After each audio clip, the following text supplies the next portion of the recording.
Brown and Phil Campbell here, cage side for you guys. Welcome along to Cage Legacy 15. We have Rachel McGuigan in the green, we have Leah Bennett in the blue. This for the Flyweight Cadet Championship. And interestingly, Paul, this is a rematch of a fight that happened on Cage Legacy 14, a match that you actually refereed, so it'll be interesting to see what developments both girls have made coming into this fight, having fought each other previously. Yeah, here in the cadet division, of course, the fighters are not allowed to have headshots. So it's an interesting way for them to develop and get used to competing in front of a crowd, as we see Rachel McGuigan go to work against the cage. Absolutely ripping into the body. It must be said, McGuigan is a multiple-time world kickboxing champion at the junior level, a multiple-time European kickboxing champion at the junior level, and a multiple-time Irish novice boxing champion.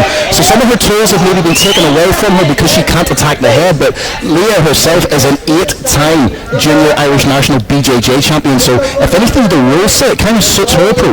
Yeah, it tends to end up favouring grapplers quite a lot because of the lack of head strikes, and she's going to work here. She's got a deep underhook and she's working hard to try and maybe connect her hands and use that right leg maybe for an inside trip, but we'll see if she can get McGuigan to the floor. McGuigan working very hard to defend this takedown. She's doing very well, an underhook of her own, and uses it to turn.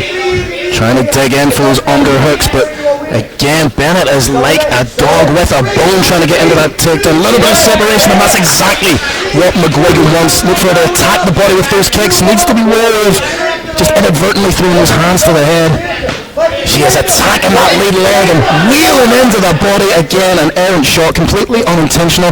And I guess, Paul, that's the difficulty when you're in that situation. The red mist probably descends a little bit and you revert to type, because in the gym you're going to be training headshots. Yeah, it's very difficult to go against instinct and to try to purposely keep those shots below the neckline. There's another one just to the head. It's a challenge for the fighters.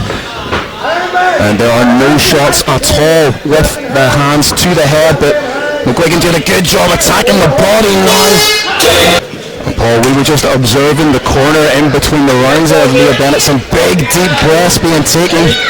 She could absolutely be feeling either an adrenaline dump or some of the effect of those devastating body shots from McGuigan. Maybe a combination of both. Again, those hands are a little bit errant from McGuigan. Referee Derek Black did have a little cautionary word in her ear in between rounds, telling her to keep the hands from connecting with the head. But right now, it's McGuigan putting the pressure on, landing those big shots to the body. Bennett just kind of stalling right now, has that overhook, has that tie grip, that plumb clinch, but needs to dig in for the underhook if she's to advance her position here.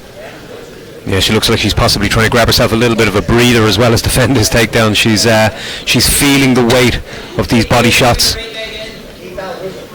McGuigan pushing hard to try to get this flight to the floor. She's trying for that inside trip, she's trying for that hip throw.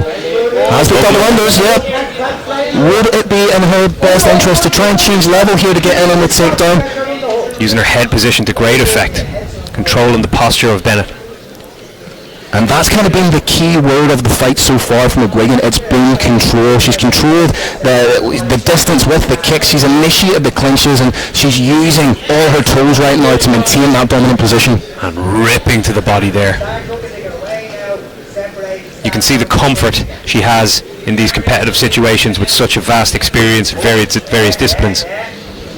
And again, it must be said, these are 3 2-minute rounds, so if you find yourself in that advantageous position against the cage, it doesn't take a lot of time for that clock to wind down, so you either need to be proactive to get out of that position, or you need to maintain that as the aggressor.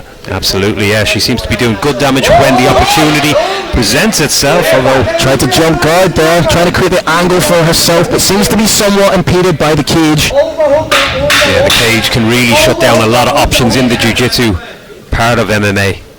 Trying to work for the arm bar, but again, slight impediment by that cage. We're underway now for round 3. We've got to assume that Rachel McGuigan is very possibly 2 rounds in the lead. Yeah, that's a great point. Leah Bennett was going to have to do something decisive to take this fight back. Essentially needs to get the finish, so either needs to get the finish. It seems like her route to victory would be in the submission realm, but that's easier said than done when you consider you need to get in, secure the takedown, and then work for the submission in that 2-minute period, Paul. Yeah, grapplers tend to need that slightly longer time frame sometimes to work into a position where you can create a finish. And it's McGuigan in, trying to get in on that single, has the hands clasped around the leg. I was about to say McGuigan is not going to make it easy for her because she's the one pushing the pace at the moment. And this position really has been the story of the fight thus far. thus far. McGuigan pressuring up against the cage, solid head position and forcing McGuigan into proactivity. Her twin brother Damien McGuigan in the corner there, along with Pat McAllister, one of the greatest minds at the minute in mixed martial arts. Yeah, some very successful fighters coming out of Fight Academy Ireland. Yeah, double underhooks. Can't quite see if she's secured the double underhooks. Working to get that second underhook secured. Big takedown, but then beautiful scramble from McGuigan, who finds herself in top position right now. Doing a good job not diving into the guard of the 8-time Irish National BJJ champion.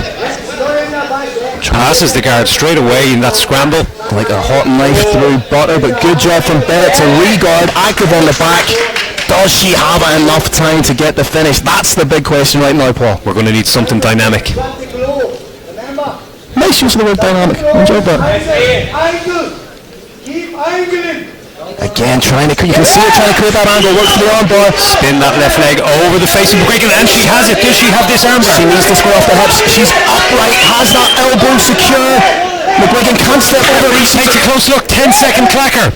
McGuigan can't step over, she's impeded by the cage. Does she have enough time? I think the elbow might just be clear of the hip line, which is going to make it impossible for her to get the finish. What effort from Leah Bennett once again with the judges. Ladies and gentlemen, after 3 rounds, we have a decision. Your winner and the flyweight cadet cage legacy champion, Rachel McGuigan!